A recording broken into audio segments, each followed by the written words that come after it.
Welcome back sa ating YouTube channel, ang channel na para sa inyo na makapag-share tayo ng ating kaalaman sa naging karanasan natin sa pagre-repair at pagdi-DIY. May tanggap ako na paggawa sa shop ko, portable mixer, ang kanyang brand Alphawise. Ang problema daw nito, sabi na may-ari ayaw umandar. Share ko lang kung paano solusyonan ang ganitong problema, baka naman makatulong. Na-check ko na yung unit, ang kanyang naging problema kung bakit ayaw niya umandar dahil may sira sa kanyang board. Ito kasi yung kanyang driving board, nag-shorted yung kanyang MOSFET. Ayan o. Ang ginawa ko, pinalitan ko siya, nawala yung kanyang short, gumana naman siya. Ang problema lang yung kanyang level control, hindi nagbabago yung kanyang speed. Pag halimbawa na level 1, level 2, ganun pa rin hanggang sa level 6. Nakausap ko na yung may-ari, ang sabi niya, kailangan talaga mapagana yung kanyang speed. Pwede mahinaan, pwede rin malakasan. Dahil sa wala na akong ibang available na parts na pang-replace, kagaya ng mga IC niya, yung iba na mga parts niya available naman sa akin, kaya lang yung iba wala na.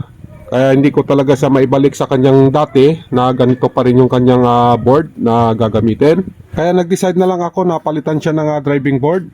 Kasi nga ang gusto lang naman ng may-ari na mabago yung kanyang speed. Pwede siya mainaan, pwede siya malakasan. Kaya ang option na pwedeng gawin ko na available din sa akin, papalitan ko lang siya ng ibang board, motor controller na lang yung gagamitin ko.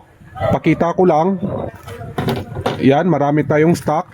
Yung isa nabuksan ko na para maipakita sa inyo.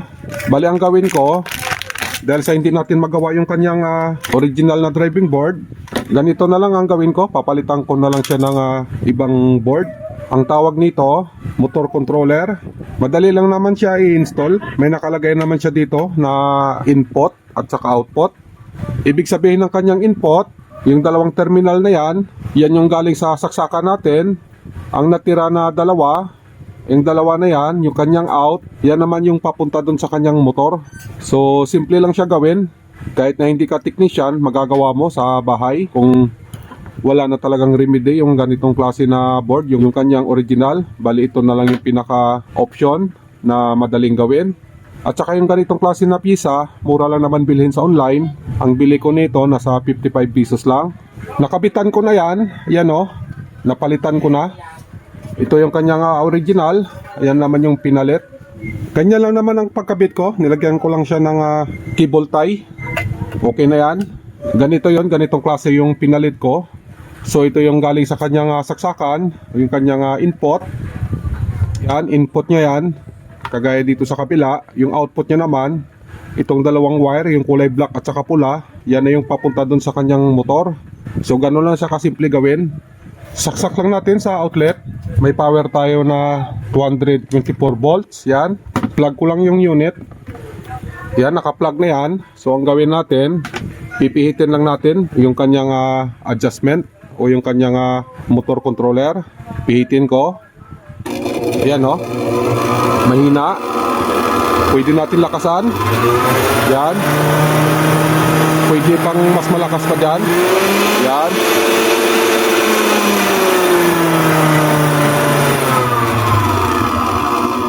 Yan kasi ang gusto ng may-ari, paiba-ibang kanyang speed. Depende kasi dun sa ginagawa nila sa paggagamitan nito. Okay na yung unit, nagawa din natin dahil dun sa pisa na nilagay natin. Mura lang naman yon, napagana din natin. So okay na, gawa na.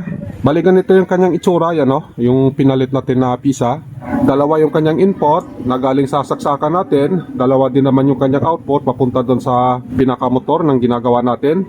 2000 watts yung kanyang maximum wattage, equivalent sa 9 ampere. Yung unit na ginagawa natin, ang wattage nito, yan, nasa 600 watts. Max power, 1090 watts. So kayang-kaya ng kinabit natin na parts.